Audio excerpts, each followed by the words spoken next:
Okay, so here's another quick update on the laser interferometer system. So as you'll recall, if you watched the last video, you'll remember that we had a display here that was racing when we started it up, and although it passed some of the tests moving through a couple of the modes, when we ran the checks programs here on check 1 and check 2, check 1 passed, it gave us positive output, check 2 passed, but the positive stayed positive. It didn't actually change to negative like it should have, which led us to believe that maybe there was something wrong with the subtraction routine.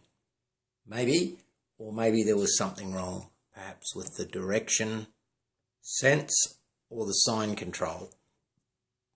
So that led to a couple of ideas about what might be wrong with it. So we'll power it up and I'll show you what it does now. So the first thing that you see here is that the racing display has stopped. So this display now is static and we've got it displaying in millimeters, and if we change it from millimeters to inches, the decimal place moves, which it should. If we move back to wavelengths, it's just a straight 5-digit number, which it should be. That's all pretty good. So the display is no longer racing. That's good news. If we run the checks 1, we better put it back in millimeter mode first. We run check 1 now. We get the correct number. We switch over to the inch display and we also get the correct number. We run check 2 and now we can see this is changing. And let's just switch it back. We get the correct number here. Let's run check 1 again in millimeter mode.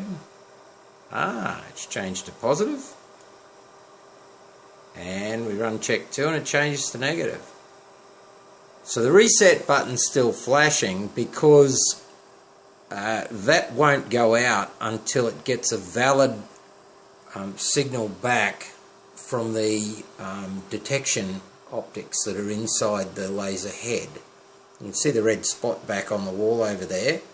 And when we put a mirror in the path and reflect it back in, this reset light will go out when we get correct beam alignment, which we haven't got at the moment.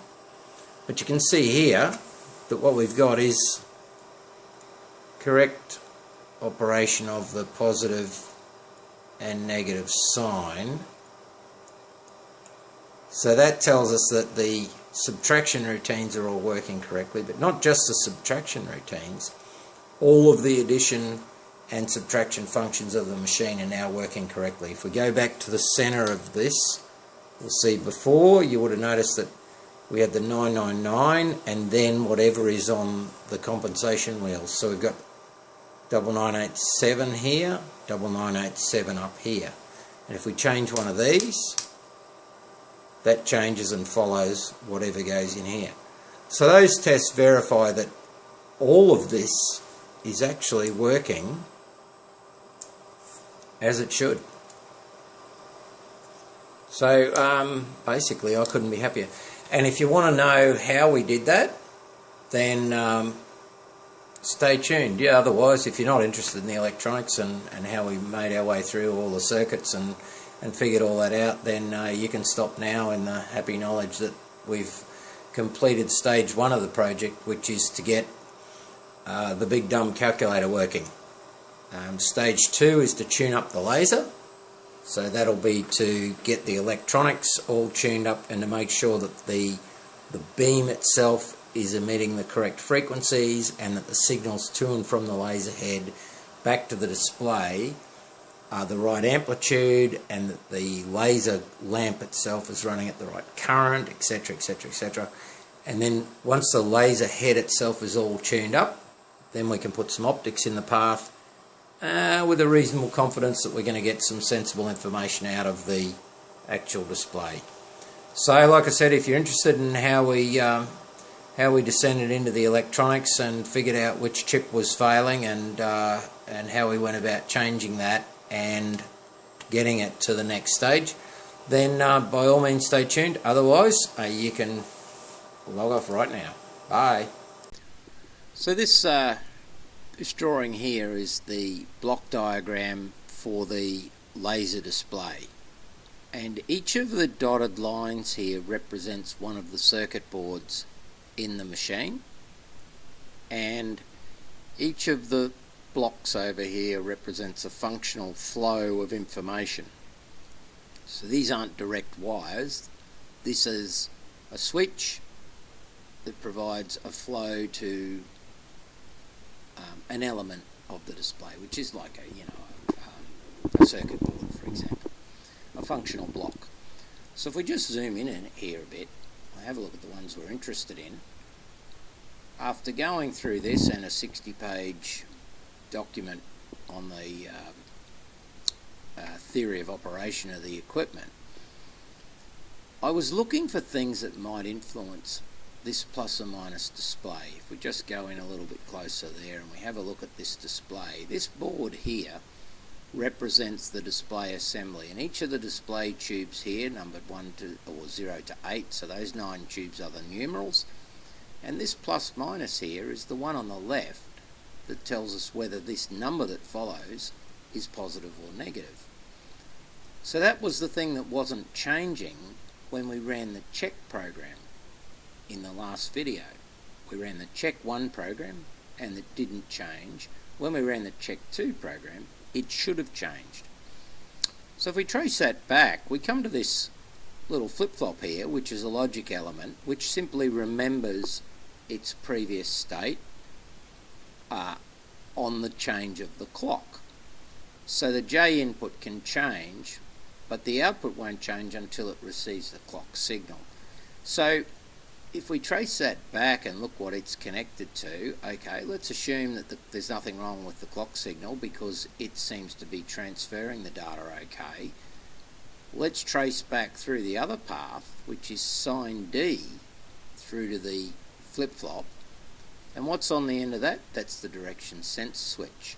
So this is directly relevant to what we're looking for. This is the nuts and bolts. What happens with the direction sense switch is that we can change the direction sense switch and we can get an output here. But that's the only time we get an output. It never changes otherwise. So I went for a bit of a walk through the rest of the documentation and the rest of the circuit boards, looking for things that might influence the sign and the output here, because none of this seemed to have any effect. You change the switch and you change the sign, but it must have a link somewhere that allows the sign to be changed automatically. So what we found is down here on the A6 algorithm assembly is this little box here, sign control, and we also have these outputs XA and CA. And you'll recall that my earlier hypothesis said that there was probably something wrong with the subtraction routine. Well, maybe. The subtraction routine happens here on the adder assembly, on the A5 adder assembly board. But to work, it needs correct input information on the XA and CA channels here, which determine whether or not the data moves through from the X register directly into the adder or goes through a thing called the nines complementer. And taking a nines complement on this data effectively gives you a subtraction. So that there raised some flags as well, that maybe there's a problem in the adder assembly, or maybe it's somewhere else. So let's move on. Let's assume that it's somewhere down in the algorithm assembly for a minute, and let's have a look at what more information we've got about the adder assembly, about the algorithm assembly. So this here is the circuit diagram for the actual board of the A6 algorithm assembly board. Now there's a couple of things jump right off the page. Here's the direction sense switch over here. So this is the actual switch, and this isn't a functional block diagram, this is an actual wiring diagram. and each of the references on here tell me where each of these pinouts go to other parts of the equipment. So here's the direction sense switch right here, and it's being fed by this one here, which lo and behold is called sine D. Above it is sine R, and above it sine X. So these three registers here are in fact the registers which are storing the sine information for the two registers and the display register. So these are the two counters, the X and the R, and sine D is the display, which is the result after it's gone through the adder. And the input to this, if we zoom in a little bit here and we have a look at what's actually here, we've got the sine routing logic over here in these two chips, and then this feeds through a few more logic gates. It goes through the registers. The output of that goes through the sine X, sine R decoder. Then we've got the add subtract decoder, and we've got the XA and CA signals coming out here, which are actually controlling which registers are subtracted from which register. So this is pay dirt. What we have here is in fact the guts of the sine control of the entire piece of equipment. So if we can't find something in here, then it must be somewhere else. So working back from the direction sense switch, the output of this, if it's a high or a low, we know works, because when we change that switch, the output changes. So I proceeded on the basis that the output of this always stayed the same, therefore the input must always be constant. Now that just doesn't add up, because the input should change depending on whether you run the check 1 or check 2 program, or in operation it actually changes from positive to negative.